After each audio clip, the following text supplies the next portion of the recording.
The five candidates hoping to lead the federal NDP will face off in the race's final debate in Vancouver tonight. So with voting beginning March 9th, activist and former journalist Avi Lewis, Alberta MP Heather McPherson, union leader Rob Ashton, British Columbia councillor Tennille Johnston, and Ontario farmer Tony McQuail will hope to convince party members of their vision for the NDP. For more on where the race stands this morning, we're joined by Tom Mulcair, former NDP leader and CTV News political analyst. Great to have you with us this morning. Good to be with you, Anne-Marie. Avi Lewis and Heather McPherson, they are leading the race in fundraising anyway. Lewis is calling for bold solutions, including a public option for groceries. McPherson, the only MP in the race, says she wants a big tent NDP that appeals to more voters. Which vision seems to be resonating with party members? Well, let's stick with your first point, because in matters of fundraising, you have a lot of information about where the party actually stands. Because when people are willing to send in a check for $100 or $200 to a candidate, it shows very strong support.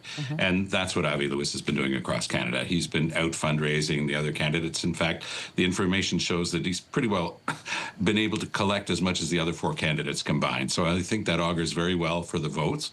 He's also been lighting a fire with young people who tend to not be that engaged politically. They accomplish things otherwise in this day and age, but they're less involved in the political process itself. So yes, he has some big, bold ideas.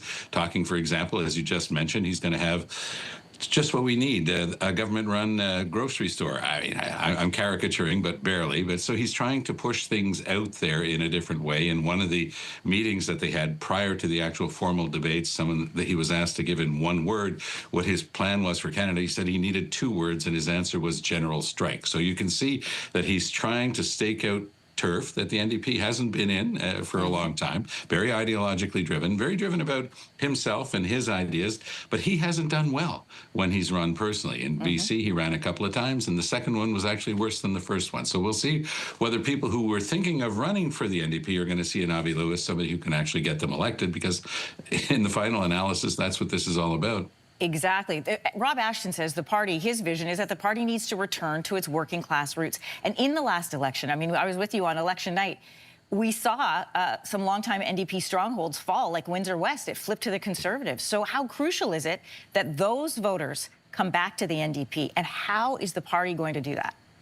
With great difficulty if it's Mr. Lewis, because already, even with Mr. Carney there, a lot of workers were listening to what Pierre Poilievre was saying. And he was, by the way, Poilievre shouldn't be underestimated in his ability to talk to a younger generation, because he's convinced them, and I think that there's a lot of evidence to show that it's largely true, that they're worse off than their parents and their grandparents. You know, their chances of owning a home are slim.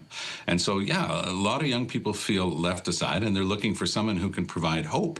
And is this the type of hope that they're thinking of? Or when you see what workers are doing, the unions used to be really in lockstep with the NDP. Look, your example of Windsor is perfect. I mean, that is, you know, the car-making capital. And what happened there was an indication that Poilievre and his Conservatives were able to talk to workers in a way that the Conservatives hadn't done it in a long time.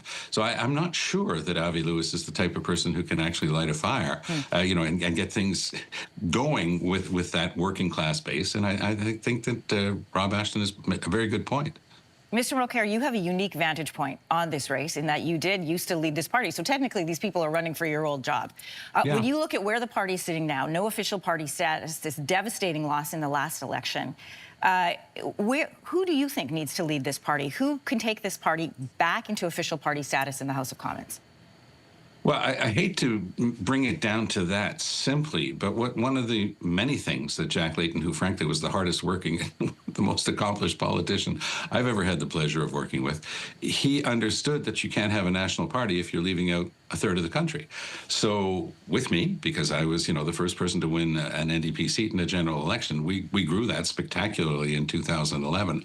Right now, they're down to 1 seat in Quebec, and that person is Alexandre Boulris, and we will find out this weekend that he's going to be going over to Québec Solidaire, which is the left-wing party on the provincial level in Quebec. So they will lose their only Quebec seat. And I think that's very telling. Is this actually going to be a party that can speak to a broad base of Canadian voters, or is it going to be a boutique party that caters to the wishes and the desires of a very small group of people in the large cities. So yes, Avi Lewis is very popular with young people, very super progressive ideas in Toronto, for example.